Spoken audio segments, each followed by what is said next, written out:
고셔.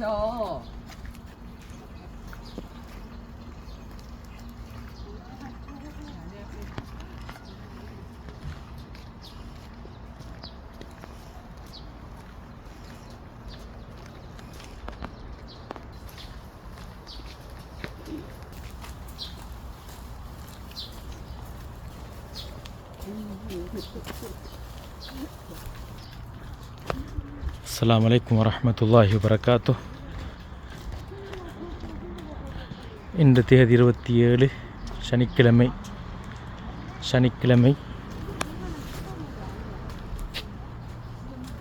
இன்று அதிகமானவர்கள் வயோதிபர்கள் எக்ஸசைஸ் செய்வதற்காக வேண்டி வந்திருக்கிறார்கள்.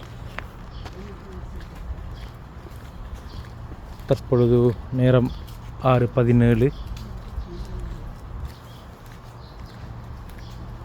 விடுமுறை என்றாலும் அதிகமானவர்கள் அவர்களுடைய உடற்பயிற்சியை செய்வதற்காக வேண்டி இங்கு வருகை தந்திருக்கிறார்கள்.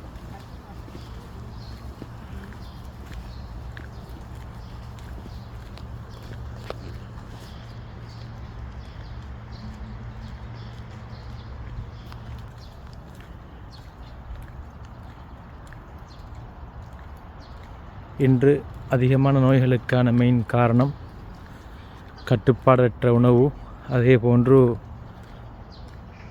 உடற்பயிற்சி இல்லாமை. இன்று நாங்கள் நவீன உலகத்தில் வாழ்ந்து கொண்டிருக்கிறோம். அதிகமான காய்கறிகள், பழங்கள் எல்லாம் வெகு சீக்கிரமாக உற்பத்தி செய்வதற்காக வேண்டி எத்தனையோ கெமிக்கல் சேர்க்கப்படுகிறது. அதனை உண்டதற்கு பின்னால் கட்டாயம் உடற்பயிற்சி தேவைப்படுகிறது.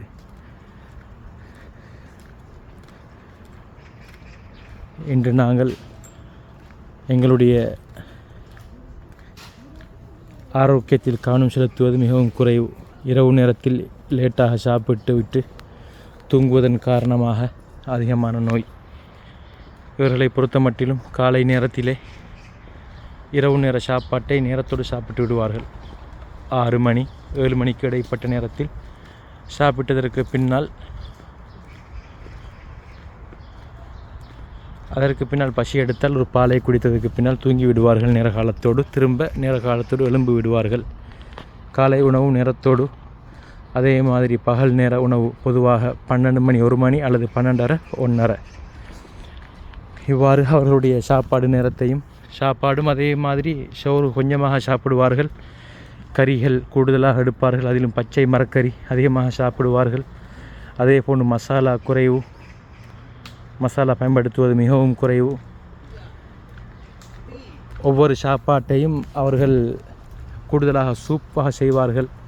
மீனோ அல்லது மரக்கறியோ, அதில் உண்மையான அதனுடைய ருசி அந்த தண்ணீரில் சூப்பில் இறங்கியிருக்கும்.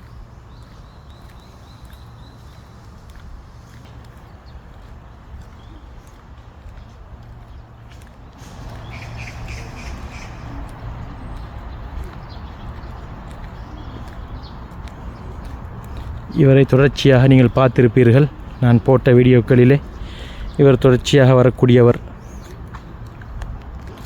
அதே போன்று இந்த பெண்ணும் தொடர்ச்சியாக வரக்கூடிய ஒரு பெண்மணி. அவங்களுக்கு நடக்கிறது கஷ்டமாயிருக்கிறதுனால அந்த மாதிரி ஒரு தள்ளு வண்டி ஒன்றை எடுத்துவிட்டு வருகிறார்கள்.